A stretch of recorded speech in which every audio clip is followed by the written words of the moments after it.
Morning, guys. As you can see, I'm pretty religious, but my partners aren't the really religious type. But we came across this the Pope John Paul II, which was one of the, out of everybody we chose, that was one of our top speakers.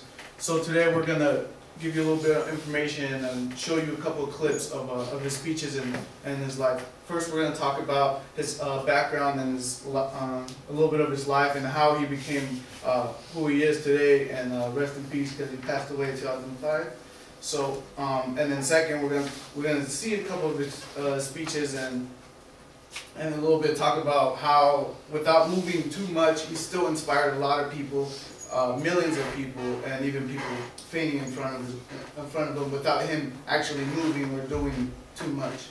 And third, we're going to talk about why we chose him, and then sum up everything else. John Paul II was born on May 18, 1920 in Wadowice, Poland, with his birth name Karol Joseph Wojtyła. He then later took the name John Paul II when he was elected Pope in 1978. John Paul had a mother, Emily, who actually died in childbirth in 1929. His father, Carol, was a retired Army recruiter, and John Paul's brother, Edmund, died of scarlet fever in 1932. He went to an all-boys school where he studied German, Latin, and Greek. In the underground seminar of Krakow during World War II, he studied philosophy and theology. At the University of St. Thomas Aquinas in Rome, he received his doctorates in philosophy. In his youth years, John Paul enjoyed playing soccer, skiing, kayaking, and swimming in Poland's Sławka River. He had written his first poem in 1940 titled The Ballads of the Gates of Wawel. Then later went on to be an actor, stonecutter, a chaplain, a teacher, bishop, an archbishop, and finally the Pope. On October 16, 1968, at 6:18 Rome time, the white smoke from the chimney of Sistine Chapel announced the election of John Paul II.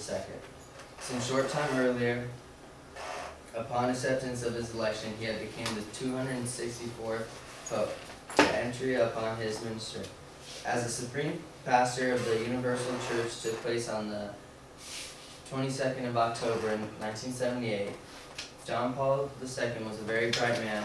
He had written 14 encyclicals, 14 apostolic exhortations, 11 apostolic constitutions, 42 letters, and 28 letters issued motu proprio, in addition to hundreds of other letters and messages.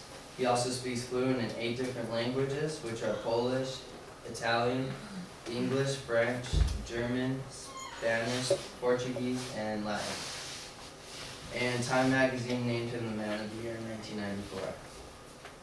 John Paul had a record of health conditions, starting with intestinal tumor removed in 92. He had an injured shoulder after falling in 93. He broke his thigh bone in 94. He was diagnosed with Parkinson's disease, a disease of the nervous system which complicated an infection and breathing difficulty, led to his decline in health.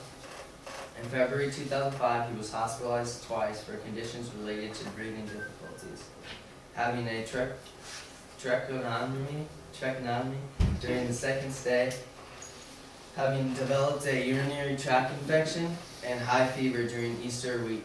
He steadily declined until Saturday, April 2nd. And John Paul II had actually been shot too. On May 13, 1981, he was shot at St. Peter's Square by Turkish national Mehmet Ali Akat. The Pope attributed his survival to the Blessed Virgin Mary, whose feast day under the title of Our Lady Fatima. It was later that the Pope visited Akat in prison and forgave him. On May 12, 1982, in Fatima, Portugal, where the Pope had gone to give thanks for his survival a year earlier, a schismatic priest tried to stab him with a knife, but he was stopped a few feet before. At least one other attempt is known that a Muslim terrorist tried to blow up the plane he was traveling on during his visits to Philippines. Well, now that I've gone over something about his background and his life, we will now watch a short clip of his life before and after he became the president.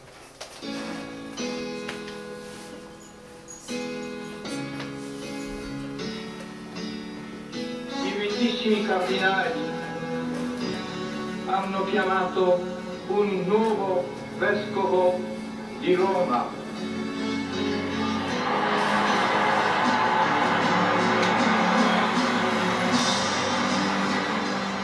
At a certain point in my life, I became convinced that Christ was saying to me, "Come, follow me." What I heard in my heart was no human voice. Christ was calling me to serve him as a priest.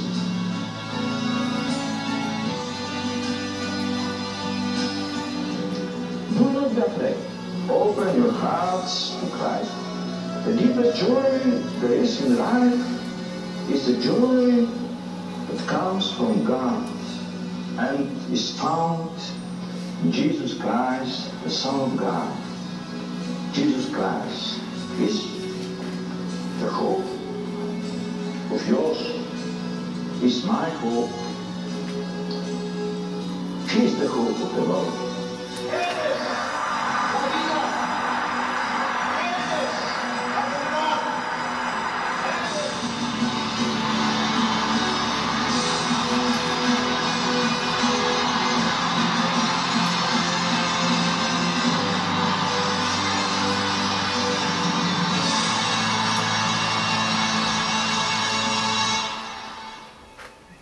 Now we will be going over some of John Pope's speeches.